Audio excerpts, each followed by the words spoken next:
Welcome back to Creative Culture. My name is Steve, and this is a show about creativity and creative people.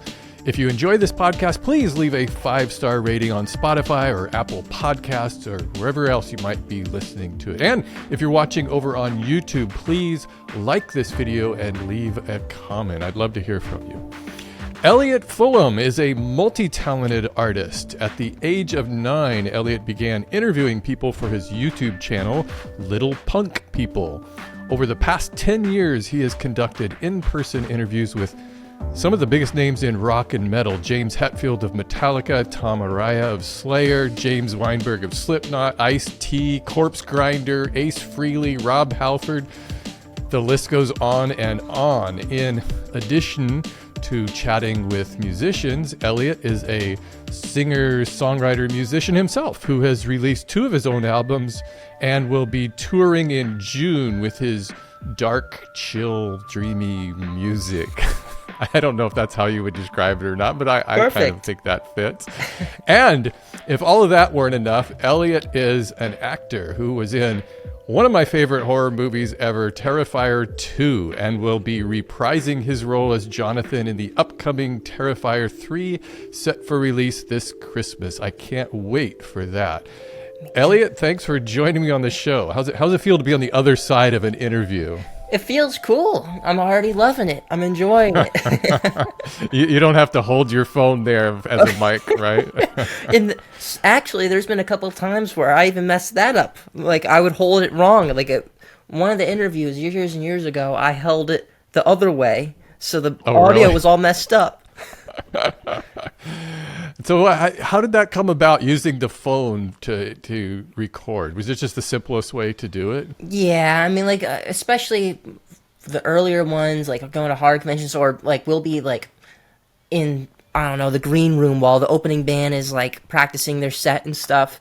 So It was like, oh, how do we cancel out this noise? So we just use a voice memos noise app on the iPhone. That works really good, doesn't it? Yeah, it does. It works, yeah. And I still use it to this day to like just record little simple stuff like on my, like, oh, this is a great idea. So it's good to have. Yeah. It's a useful app.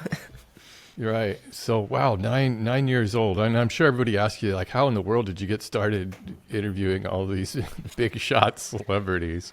Oh man, how did it all start?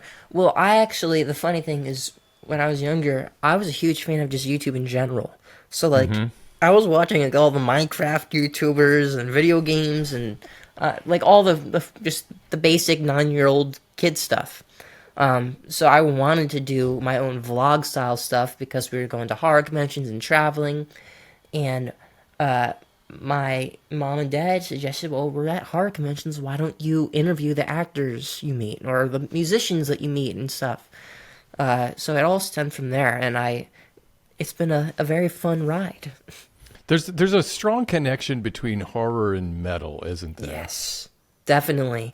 I feel like it does go hand in hand, because I feel like horror is the metal of film. Yeah. Like it's got the gore, it's in your face. I mean, it's just like metal. Yeah, and I think that there's a lot to be said about the communities. Both of the communities surrounding metal and horror are some of the most inclusive, welcoming, basically the nicest people you will ever meet belong to both of those communities. Yeah, very, very loyal fans too. Like, if you meet a horror fan, they're all about horror. If you meet a metal fan, they're all about metal. And the similarities are actually, it is kind of crazy if you go into deep thought about it. Yeah, there's even a little overlap with professional wrestling too. I think that's kind of adjacent to it all. Yeah, and that's like the same. This in your face, fun, out there, the same exact vibe. So, what was the very first interview you did at the age of? It was 9 years old, right? It was when we started doing those. Yes, like 8 or 9, which is, I mean, that's. I remember running across those on YouTube, because I've been on YouTube almost since the beginning, and I remember running across a couple of your interviews and just thinking that was just so cool. that oh my God, what is this kid doing? I'm sure that's why a lot of people found it. It's just so different. Yeah, and I think being younger, also starting it, kind of made the people I was interviewing a lot more comfortable for some reason, right? Like they knew it was going to be like this. I'm going to ask about superheroes or something. But Right. I am a fan of the music. We made it a thing where if I was interviewing a band or an actor or actress, I had to be a fan of it. You know, like if like interviewing Slayer, I'm a huge Slayer fan. Yeah. But the very first interview was with Ben Wyman of Dillinger Escape Plan. Oh, okay. Yeah, that was definitely the first one. And then I think the second one was with Brian from the Nightbirds, which is a punk band. And what are your memories like of that period? Because I'm thinking back to being 9 years old compared to what you're 19 now. Yes. Yeah, so that's like that 10 years is a big 10 years. That's a bigger Yes. 10 years than 40 to 50. Yeah. So do you recall those years very well when you were that young, or is it a little blurry? To be honest, I mean, when I was younger, yeah, it is a little blurry. I Yeah. mean, I feel like I'm a lot more aware of life and everything now than I was back then, which is kind of funny to think about. But yeah, kind of blurry. But, you know, there's some moments I remember, of course. Of course, Right. I remember doing the interviews. It's like, you know, an old childhood memory. Yeah, that's interesting to think about it that way. Did you ever approach any of these people with, I mean, it seems like you were just so comfortable doing all of these interviews, we still are.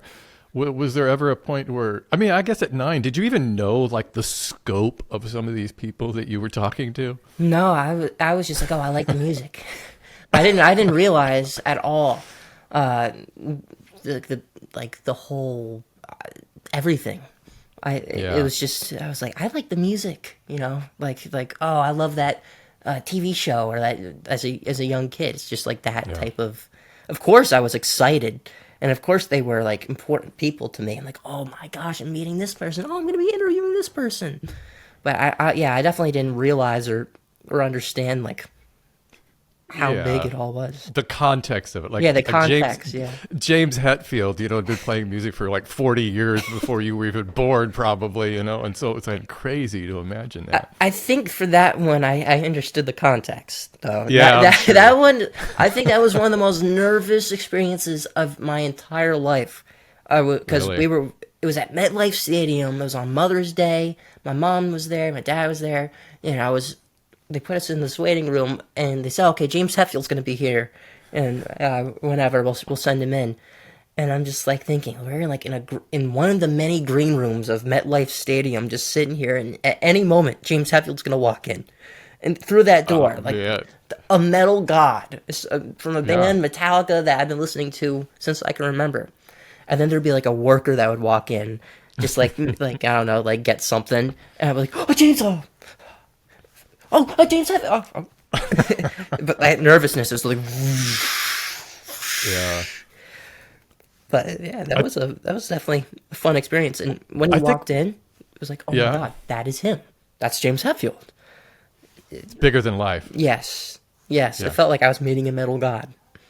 Right, right. I like that you asked him about being nervous Yes, before a show. Does he get nervous? And it was real, his answer was real honest and candid. He was like, yeah, of course I get nervous before every show. That's the way. If you're not being nervous, then something's wrong. You need to harness that energy for a good performance. that means you care. It means you care. Right. Yeah. So that actually, I've been using that advice for myself ever since then. Yeah. From that interview, like whenever I'm nervous, it just means I really care about this. Yeah, see, that's what I was just nervous as hell before this interview today, and here I am Me too. relaxing Me into too. it. So I actually met James Hetfield. Oh, nice. He lives near me here in Marin County. We're just north of San Francisco, and there's one of these chance experiences where he was at it's this diner, and I was with my son who was about your age at the time, and it was one of these instances where. I heard this guy behind me and I saw him and we're like, that guy looks kind of like James Hetfield. And I look again, I'm like, oh no, that really does look like James Hetfield. And then we saw his tattoos on his neck and everything. And I heard his voice. I'm like, that's definitely him. So I had this like moment of, what do you do? Do you go up and just like be that guy who is like, so we thought about it and everything. And then I thought, well, I'm just probably going to regret this if I don't at least say hi to the guy, because he's just with some other guy. He's just enjoying a burger. And so, but the here's the ace in the hole is I had my son who was like 9 years old at the time, and he was learning guitar. And so I walked up to James and I said, "You're James Hetfield. I just wanted to say hi." And at first he was real kind of standoffish. And I said, "That's my son over there sitting there. He's learning to play guitar and he absolutely loves your music." Man, James Hetfield opened up. He's like, "Oh man, bring him over here." And it was so cool because they talked for like 15 minutes. I just kind of stepped aside and just let them have a conversation about guitars. And ever since then, it's just one of these moments with celebrity where you think, this is a really cool guy. Yeah. This is a guy who's just willing to take time to enjoy the moment to talk to a fan. It was real special. Yeah, he's a really kind person. He was so nice to me, just in general. Right when he walked in, and then like joking around through the interview, doing like the fart noise thing. Like I was like, did he actually fart? He was just an all around kind dude. So I'm not surprised that he was talking to your son about music. Yeah, that was cool. And again, that's just, I think this is just my experience with metal people in general. It's all, I mentioned that I went to see King Woman a few weeks ago here in San Francisco, and Chris was, after the show, was just right on stage. I was like right up front there, and I was able to just kind of chat with her briefly. Yeah. And I just thought that was really so cool. And I actually mentioned you there. I said I saw your interview that Elliot did with you, and I just thought that was really cool.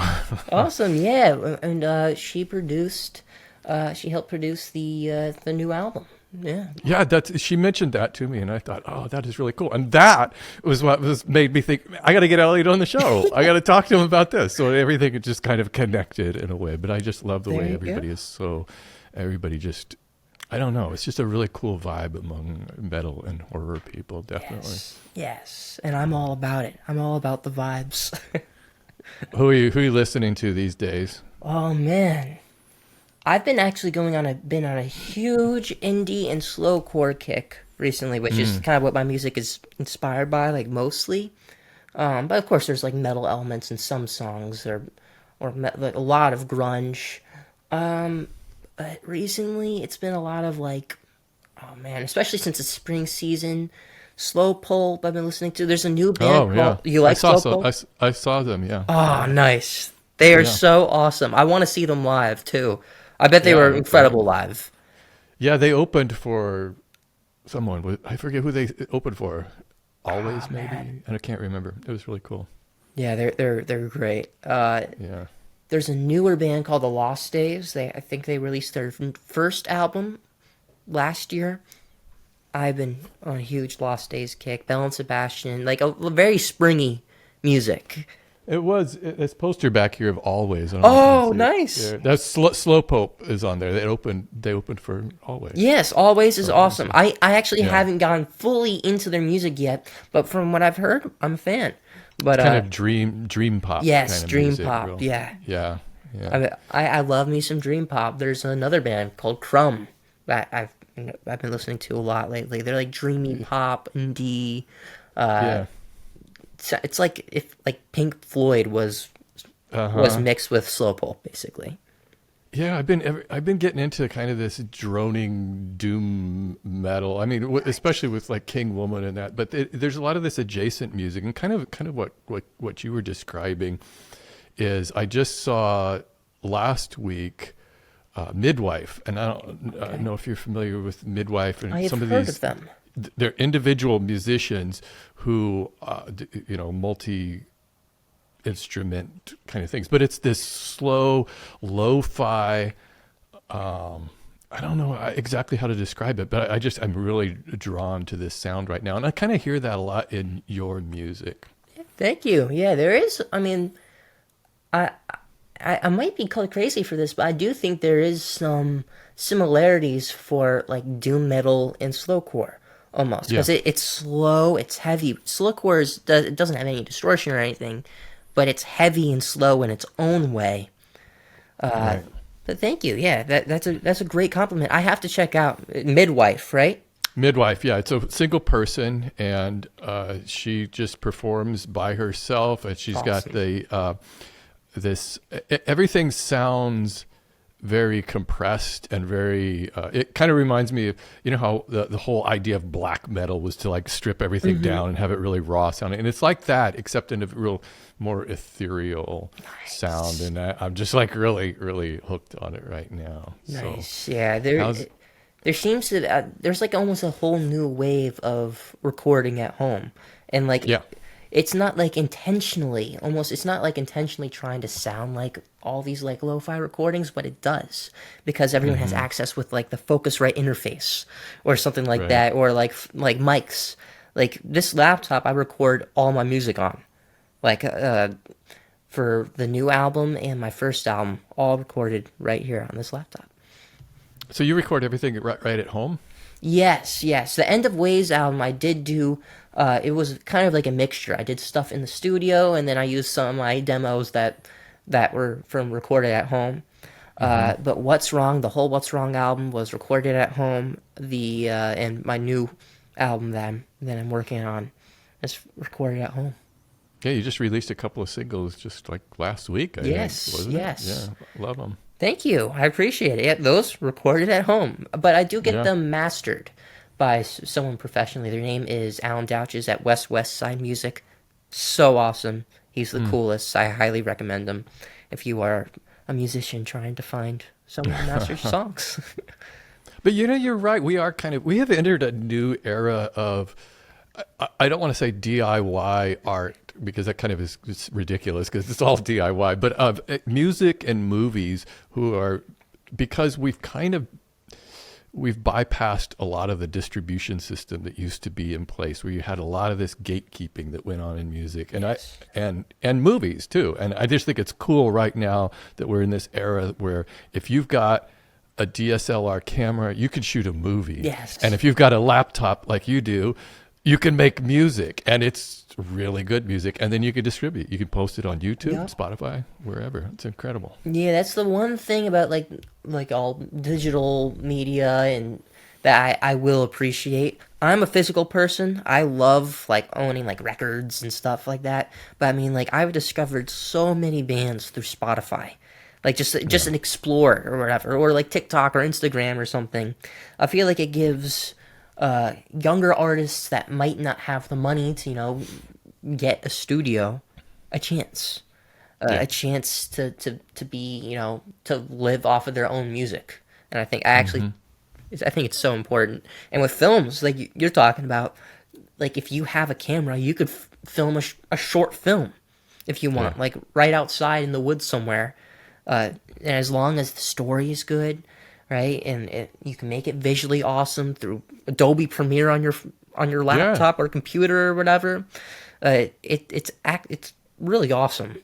And I'm glad to be growing up in this time. It is an incredible time. Are you familiar with the Addams family that makes films? They make Hellbender, and most recent one was Where the Devil Roams. So they are a family of filmmakers. I had them on this podcast, but it's the couple, and then they have the two daughters, and they make movies together. And they didn't know anything about making movies, but I mean, they got these things at film festivals. I think Hellbender premiered on Shudder, and it was just so cool that they take turns holding the camera. They shoot, they write the script as they go, and they're making some of the most badass horror films I've ever seen. It's really crazy to see. I might have seen them, but I don't recognize the names. I definitely have to watch them because I'm all about that type of stuff. Yeah, you got to see Hellbender, especially. Hellbender? Well, actually, Where the Devil Roams too, which just came out. It was really good. But That one both I of might those. have seen. I recognize the name, but I have to. I'm gonna check both of them out. Either way, that type of style of filming is awesome, and it's family oriented. Like Yeah, it's too cool. yeah. But it's just hardcore horror too. It's just like so cool to see. And it's like Terrifier. Okay, so let's talk a little bit about Terrifier, because I got totally hooked on the first Terrifier when I saw it. I thought, this is amazing. This is like old school slasher, gory, kind of over the top movie making that we haven't seen in horror films in really a long time, as horror films have kind of evolved. And I like most of the modern horror films quite a bit. I like what's going on right now. I think we have some of the best horror films ever made. But Terrifier 2 comes along, the one you're in, and Damien Leone, the director, special effects guru, writer, everything of this film, has just gone over the top. And I love it. I'm here for it. Yeah, I feel like Terrifier is exactly what horror needs. It's just like a classic practical effects, fun kills, crazy kills, and there is a story to it too, and a great story, family-oriented story and stuff. And I feel like Damien is a genius. I think he's a genius with it. I was a huge fan of the first film too that you were talking about. Yeah. And I actually remember when I was watching, man, it'd be a dream to like actually get into a horror film or like something like this or whatever. And then like years pass. My dad was looking on a website called Actors Access, and he saw Terrifier 2, and we're like, oh my god, we gotta sit. We geeked out. We sent a bunch of like pictures, and I ended up getting the auditions for Jonathan. I think it was 3 or 4 auditions I did. Wow. And the last one was at the producer's house, which that was another one of my most nervous moments of my life. I think that one was I was a little more nervous than the James Hetfield interview. I was definitely very nervous for it, but it worked out. And it's been a wild ride ever since. Yeah. Yeah. So you didn't change your character. You still have the look of Elliot is Jonathan, right? I mean, yeah, it was kind of easy playing Jonathan because it was just me. But like if I was obsessed with Art the Clown, like if I was obsessed with like an actual killer, that would be the big factor, of course. But even Jonathan's bedroom, a lot of the stuff that was in his bedroom was the stuff in my bedroom. Like the King Diamond poster I've had in my bedroom for years. I think it had some of my mom's paintings and stuff in there. Really cool. And my dad contacted some of like the metal record labels and stuff for extra records and stuff for my bedroom, and then I got to keep the records. Oh, nice. So, wow. So it all worked out. Was this your first film that you'd been in? I've been in some like TV shows and like one scene things. Like there was this TV show with Alan Cummings in it. His name was Instinct. It was Instinct. I played the young version of him, and then there's a comedy Central show called The Other Two where I played a super fan. Like they were walking, I'm like, oh, hey. But yes, Terrifier 2 is like my first like movie and like big role. So what was that experience like the first day you walked in on the set? What was the very first scene you shot? Oh, I was very nervous. Yeah. The very first thing I filmed was all the stuff at the school. So like okay. when there's like the possum, the very, very first thing I filmed was just me walking outside that was right before the possum scene. And that was with Felissa Rose was in yes, it. Yes. Oh, nice little cameo. So amazing. She's the best. And she is so kind, so sweet. If you meet her at a horror convention, I think she is the kindest person. Oh, she loves those. She is like just all in on that, and she is so engaged with her fans. Yes. It's crazy good. Yeah, she's awesome.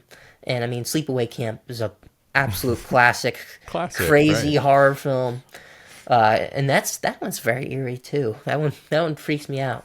It's a little scary. The way it's filmed is like kind of like Texas Chainsaw Massacre-esque, like the way the shots look, like that grain. Yeah. But yeah. So that was the first scene was right there. Right, the first scene was in the school. So that's kind of probably a good way to start in kind of a more mundane part of the, even though a dead possum is hardly mundane. Yeah, that was it was a good time. Those first days, I had a great time the entire filming. And the nerves definitely wore off after the first day. Like I was Once you started working with Lauren Levera and Yes. the rest of them, was probably smoothing out. Yeah, and it felt like I was included in the family. You know, it's the Terrifier family, the Terrifier 2 family, so you get to know the cast and crew a little bit more. I get to know Damien a little bit more, so everything starts to become a lot more comfortable, and it's like almost more of a flow, like a easier flow to get in the zone, and that definitely takes away the nerves away. What's Damien like as a director? Is he an intense guy to work for? I wouldn't say intense. I think it's like almost the exact opposite in my experience. He's very, very calm, very, very cool. He knows what he wants. He's collaborative, but he's collaborative in a way where he'll still get what he wants, like the vision. He's a fantastic director, and the fact that he does like all the makeup and the practical effects, so you get to see that. That also adds to your acting. So if you're in a Damien movie and there's practical effects, it's going to add to your acting because you're visually seeing You see the that blood, shit there. you know? Yeah, you're not looking at a green screen. Yeah, you're not looking at like like you said, like a green screen. Have you seen like the Twilight clips of like the wolves? They're like, it's literally a green screen person standing there like this. Like, that'd be sometimes so they'll have hard. you look at a ball or something. It's like, how do you act with that? Yeah. Yeah, instead I get to see the blood and see all the craziness and Art the Clown. So, I Were you around? Did you get to see any of the major set pieces? Like there was the bedroom kill, which was was intense, only there for the days I was filming, but like from what I saw, I mean, of course, like throughout the film day, you know, there'll be other scenes, stuff maybe that I'm not in. And I did get to see those. Unfortunately, I didn't get to see the alley scene live, and I think it took like a couple days for them to film that with all the intricate things. And It's like one of the most intense, gory, bloody scenes I've seen in years in a horror film. I was like, oh my God, how long are they going to drag this out? This is amazing. it's incredible. And right when you think it's done, it's over. Art the Clown comes back with the salt and bleach, and it just gets worse and worse. He just literally shoved salt into open wounds. Yeah, it's not so fun. That's not something I want to happen to me. Wow. So you're doing Terrifier 3. So have you guys already shot it, or are you working on it, or what's the state of that right now? Right now, it's still being filmed, but it's looking pretty crazy. Damien's going all out. That's all I can say about Terrifier 3. He's gone all out. Well, the teaser trailer looks pretty good. Yeah, it's gonna be a bloody Christmas. Bloody Christmas. Yeah. Art cares. He's just in the Christmas spirit. So Yeah. You know what makes Art a good villain is that he's like a high functioning slasher. It's like he it's different than Jason, who's just like a mindless killing machine, because Art seems to know what he's doing. He's self-aware. He's like, I got to clean my clothes off, and so I'm going to just go to a laundromat and clean them off, and then I kill somebody while I'm there. But I can't walk around with blood on me all the time. So he knows what he's doing. that, and he takes enjoyment in it. So like, it's Definitely, yeah, he's the opposite of what a real clown would be. Like, clowns do the funny things for other people's enjoyment. He's trying to get enjoyment for himself by killing people and taking away, giving pain to other people while giving himself happiness and excitement. So that, I think it makes it a lot more sadistic when you think about that. When you're watching these scenes and he's smiling while, completely mutilating someone. Yeah, Art the Clown is not so chill. He's not a chill dude. No, but we love him. He is the modern icon. Yes. What's what was that like working with? Well, you already told me working with Lauren, and you interviewed her on your show too. Yes. Well, I guess that was kind of a gimme. That's pretty easy after Terrifier 2. Like, could you join me on this show? So that was kind of fun to see that. And did you interview Damien on your show? Yes, I did. I interviewed Damien. Damien. I can't believe I haven't interviewed David yet. But eventually, at some point, one of these horror cons that we're together, we're probably gonna do it. But it's funny because like those videos, then we all hang out afterwards, and it's a good time. We are genuinely all family friends at this point. Uh, so like those interviews, fun times as Yeah. always. Any what would be like top tier horror film for you? My top tier, Yeah. Texas Chainsaw Massacre. Like I was mentioning Hell before, yeah. the original That's it, one. right? Yeah, That's it. I feel like it doesn't get better than that for a horror film, and the fact it was filmed all the way back then. Like I was saying earlier, but similar to Sleepaway Camp, I like the way it's filmed. Like Yeah. it almost you feel like you're in the movie, like you're in the film when you watch it. Uh, the fact, it Dude, all, you could come back on this show anytime because that has been my favorite horror film for years is Texas Chainsaw Massacre. That is the nothing tops that as far as I'm concerned for realism and intensity. I've probably seen that movie 30 times and I just for the first time saw it last year in the theater right around Halloween. It was just such a cool experience because the whole theater filled with people just going crazy on this thing was really fun to see. yeah, that's another thing with horror. Like going to see a horror movie in theaters is, I think, a lot more fun than just any other movie. Yeah. It's a Like, communal event. yeah, like when I saw Terrifier 2 in theaters, it was nothing like it. Like people were laughing at some of the stuff, and they were going, "Oh, God!" Like that type of. It was a theater experience, Right. and I wish I could have seen Texas Chainsaw Massacre in theaters. That's awesome. But yeah, that's definitely one of my favorites. Like Yeah. it's just eerie. And there's a lot of tension. You feel a lot of tension in it, especially Yeah. for a slasher. It's just like there's It this just ramps it feeling. up. It starts tense at the beginning and it just steadily increases, Yeah, and it's relentless. It just does not let go. yeah, Yeah. yeah. I think that's important for horror films. Yeah, yeah. I've been writing reviews for horror films. I just saw the new Omen film, The Last Omen. It's pretty good as far as I mean, actually, it's really good. I don't know if you've seen the original Omen movie. If you're into the like supernatural horror, seems to be having its day Yes, this year with Immaculate and I actually need to watch that movie, the newer one and the older one. I've just been yeah. so busy. Like sometimes it's hard to catch up on some films. Like I'll miss one, and I feel ashamed. I feel ashamed right now. That's when I Get need to on it, watch. Elliot. Get on it. You're missing out. I'm missing out.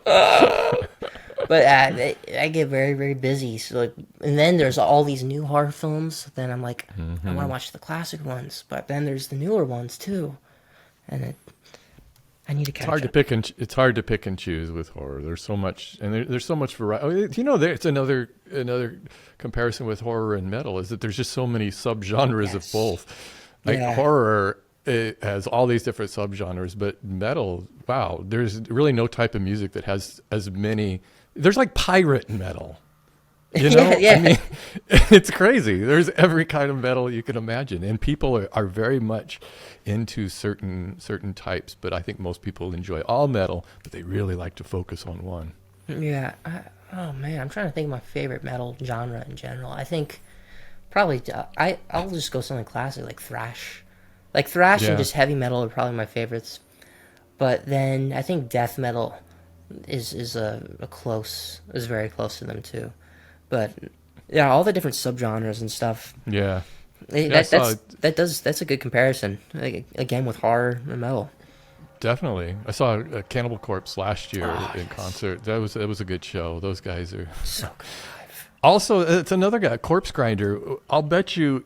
He every interview I've ever seen of him, he seems like the sweetest. Yes. There's no other way to describe him. He's just a really sweet character, and he's kind of like this nerd. He's just like really into World of Warcraft and Yes. all this stuff. And then, but he's a headbanger, man. He gets on stage. He's just, Full on headbanger. I tell you, that neck Yeah. is huge. Yeah, the windmill headbang that he does too with his hair Yeah. goes. Oh my god, it's like seeing Corpse Grinder and Cannibal Corpse live is so much fun. I saw Cannibal Corpse live with Power Trip when Riley Gale was still alive. probably one of the best shows I've ever been to in my whole life, and that's when I first heard Power Trip. I first discovered them live, and I was like, "Oh my god, this is just insane." And then I interviewed him years ago. It's very unfortunate he passed away. One of my favorite metal bands, right up there with Metallica for me. Cool. Yeah, thrash definitely. I like that speed of thrash. Yes, And, yes, and there's obviously Metallica. Yeah. There's something organic about it too, like because that's some of them have the punk elements that we all love. Yeah. I feel like I'm just going back and forth between horror and music. Yeah. They're so related, definitely. Yeah. There's probably going to be a Terrifier 4, though, won't there? Don't you think? I wouldn't be surprised. I wouldn't be tell me. surprised. I think Damien might have mentioned something like that at I think so. Some horror conventions and panels and stuff. But yeah, Do you have exciting plans stuff. you have plans to be auditioned for more parts in other movies, TV, or is that part of your goal? Yeah. I'm always doing auditions and stuff. Always. I feel like I want to stick with a lot of horror though, because that's it's my heart. But but I'm cool to do anything in terms of movies. If it's drama, comedy, I'm a whole film fan too, just in general. So yeah, it's something I want to do. I'm always working, and I'd rather do this than anything else. To be creative, to be part of art and spread good in this world. And if it's through a new movie or a new film or a new song, I will always, as long as I'm alive, be doing art. If somebody who didn't know you, say you're at the dentist. This is my dentist office question. Your mouth is full of junk. So what do you do? Well, what's your short answer? Did you say artist? Yeah, I'd say that's my short answer. Just artist. But I would try with all the stuff in my mouth, and I'm in a movie, Terrifier 2. Right. I make music. Artist. I'd say if you could put it all in one word, that makes the most sense. Yeah, you can combine them all together.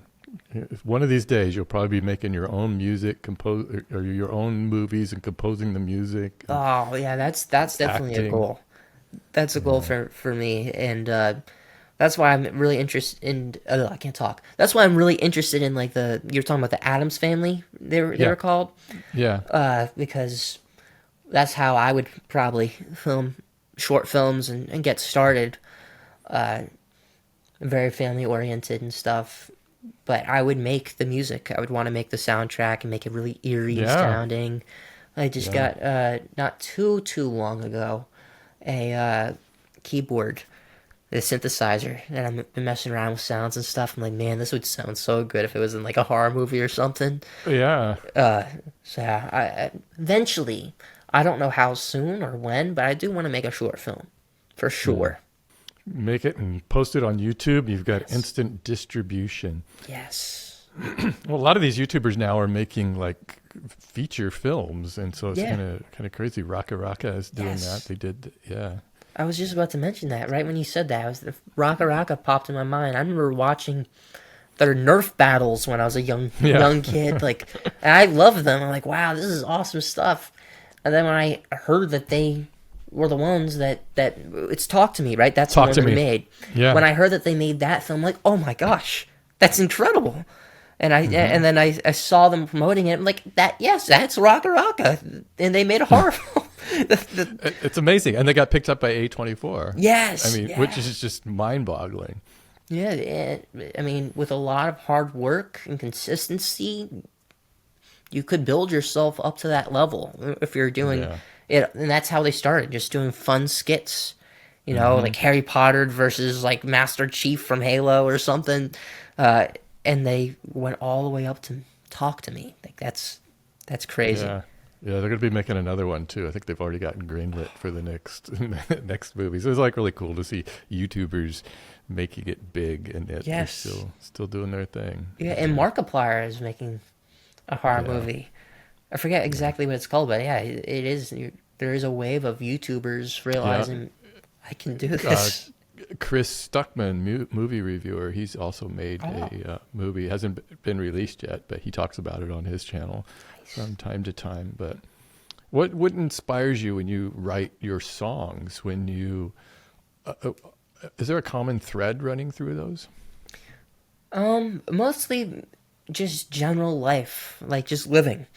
Like some of my songs are more deep than others. So some songs will just be about something I got inspired by looking out my window and seeing like springtime and weather or like rain or whatever. I'm like, man, I just want to make a song today. I need to make a song today. But then it's kind of mostly just my therapy. Like all my posts and stuff are a lot more outward and exciting and stuff.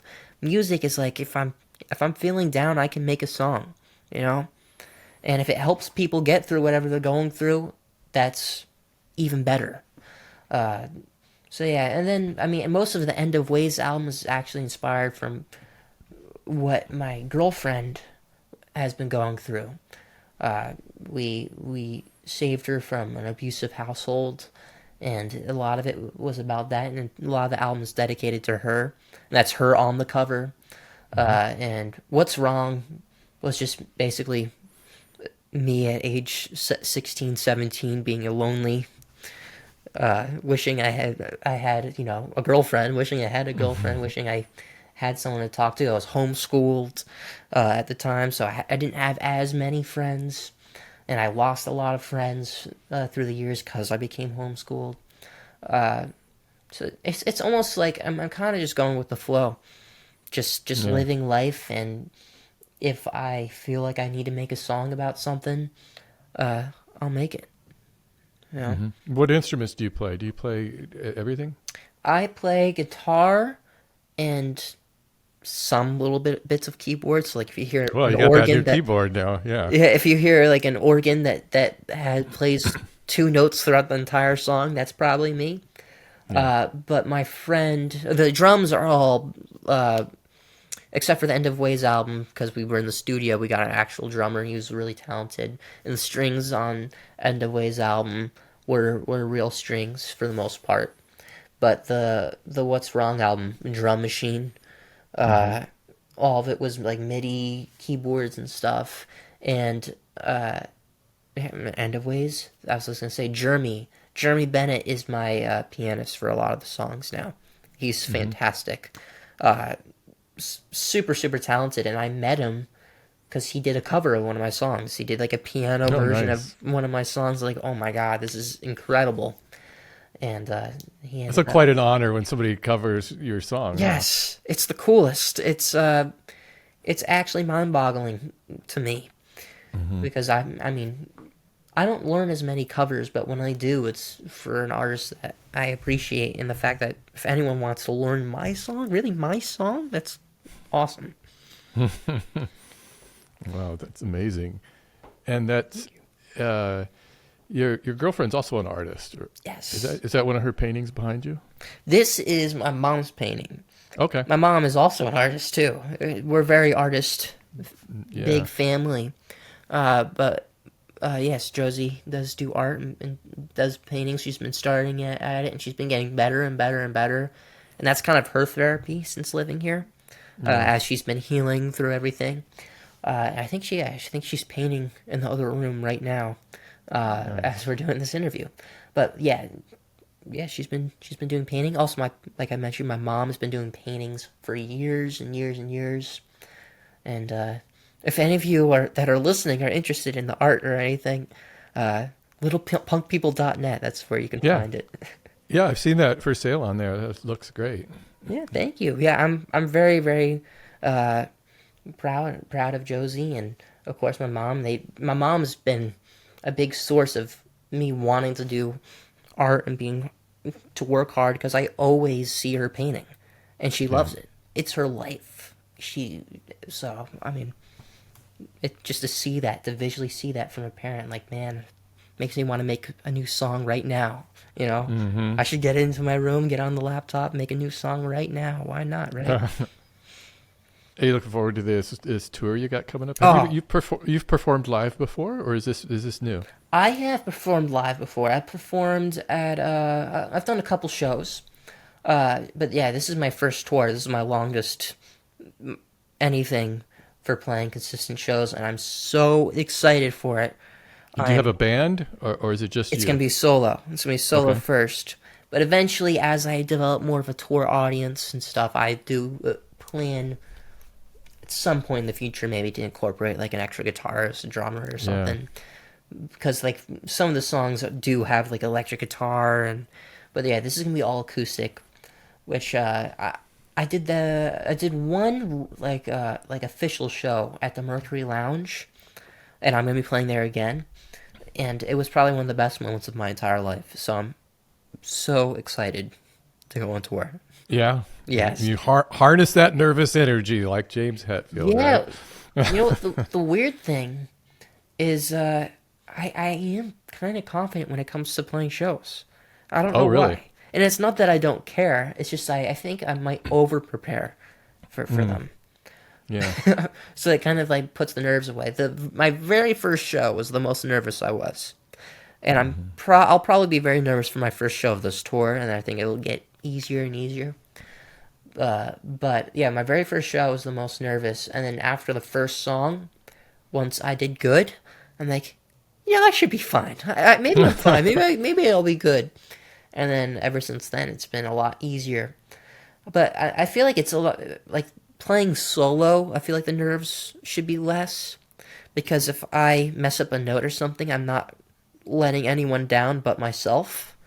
Yeah. And I've seen so many clips, like some of my favorite artists, like Elliott Smith, or like Alex G, or even Metallica, right? Like maybe they'll mess up something, and it's fun. It's not a big deal.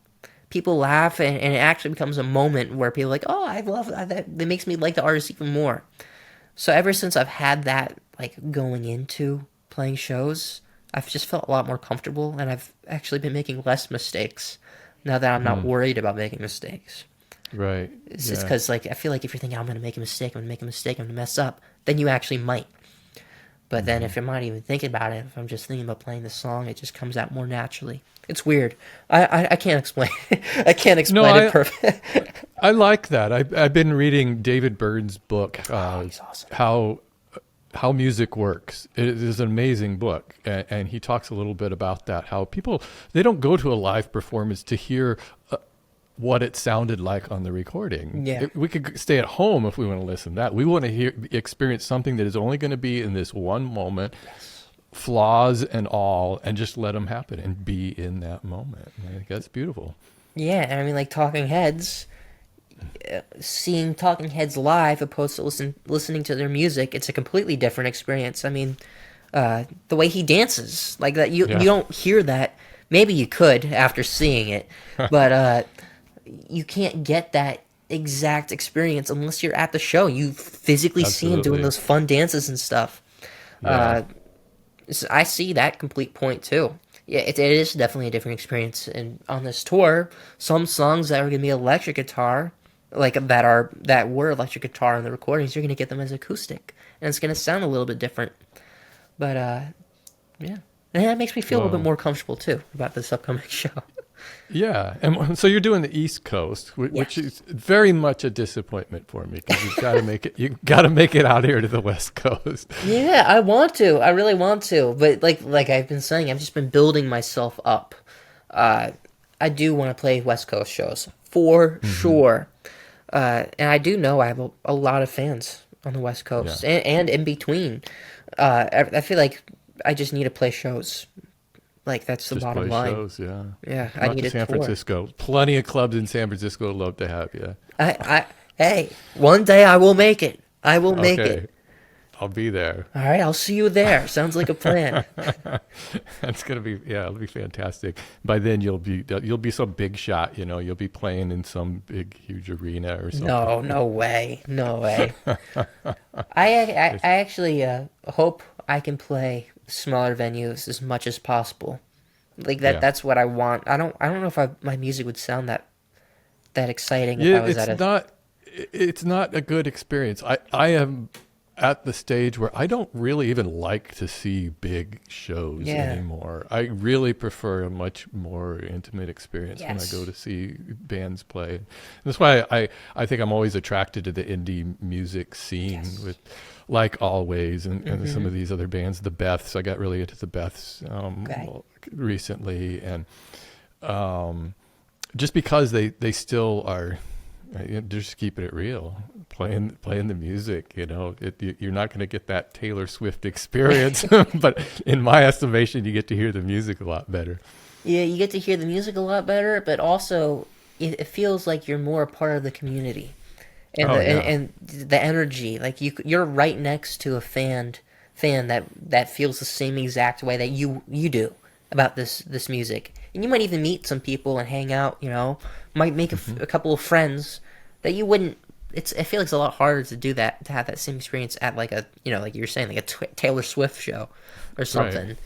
Uh, so I hope I can play as many, I probably will, but I hope I can just play as many shows in general. Like I just want to hmm play shows, even if it's at a record store, you know. Uh, that's the goal.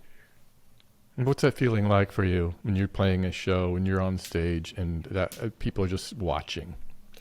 I feel very at peace, just at peace with myself. Uh, because just performing the songs is like a whole different level of therapy.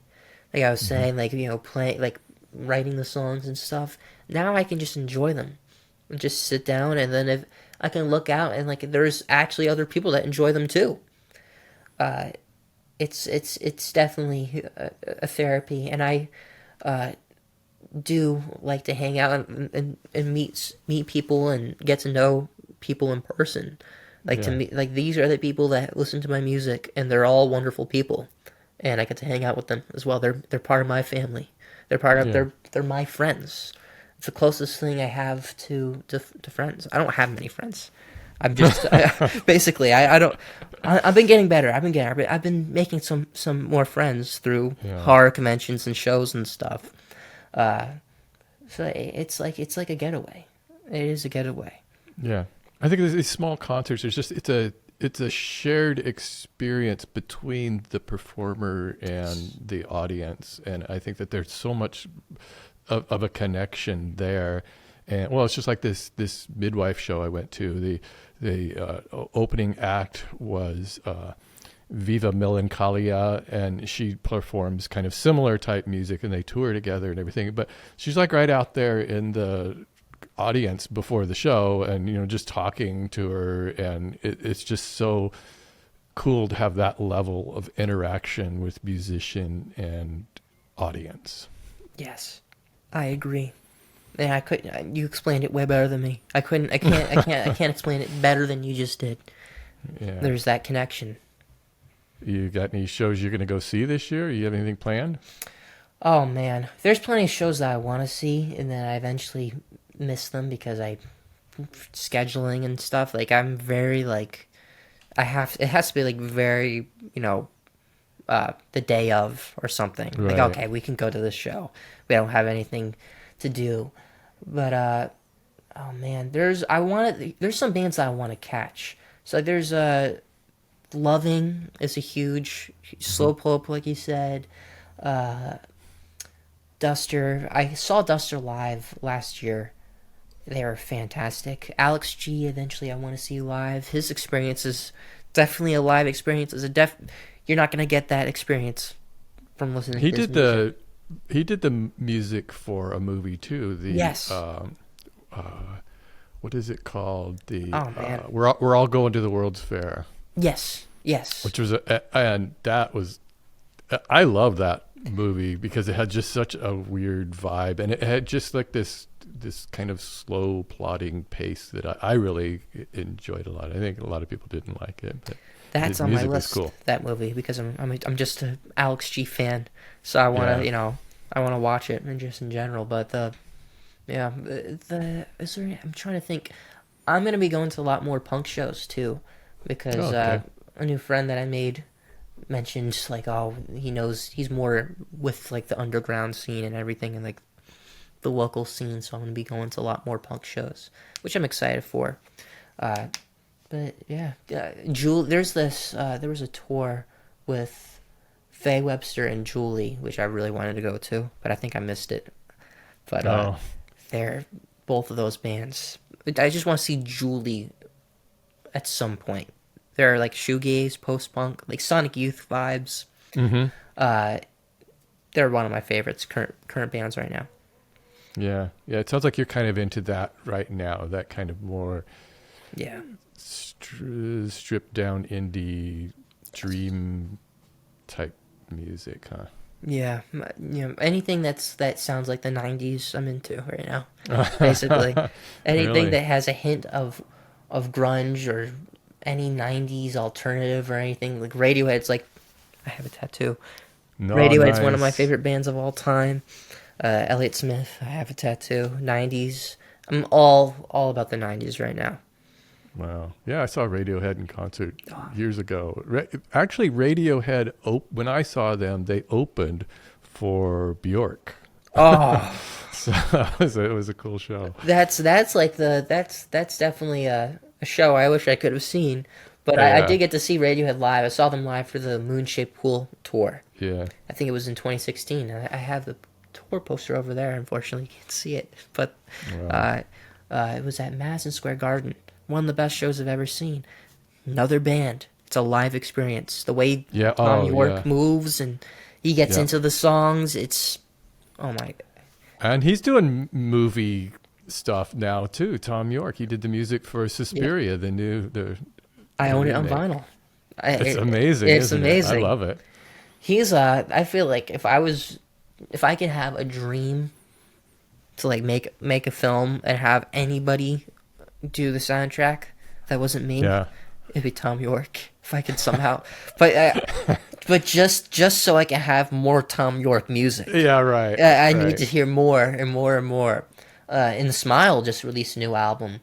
I've listened to it a little bit and I've been liking it. And they've been going on tour. And that's another band I want to check out live. You'd probably settle for Trent Reznor doing the music for your movie, though. I could settle. I could settle for Trent Reznor. Yeah. So where's this all headed for you? I know you've got all these different kind of fires burning at the same time. Where do you see yourself in, say, just 5 years down the road? Hopefully, in 5 years down the road, my dream, like my dream vision, is to be consistently playing shows. Maybe even like it would be an absolute dream if any sold out shows or anything. 5 new albums out. One a year. Yeah, one a year. Or maybe if I mess around with a side project or something, so maybe I'll have like 6 or 7 new albums out by then. And it would be wonderful. Acting's a lot harder than music, because music I have a lot more control over. But it would be wonderful if I can be in like 3 different movies. That would be great. That'd be fantastic for me. So that would be the goal. Just to basically keep continuing doing what I'm doing and doing it consistently. Like that is the goal. Well, I sure hope you come out to San Francisco, and I'll be right up front on stage there. Awesome.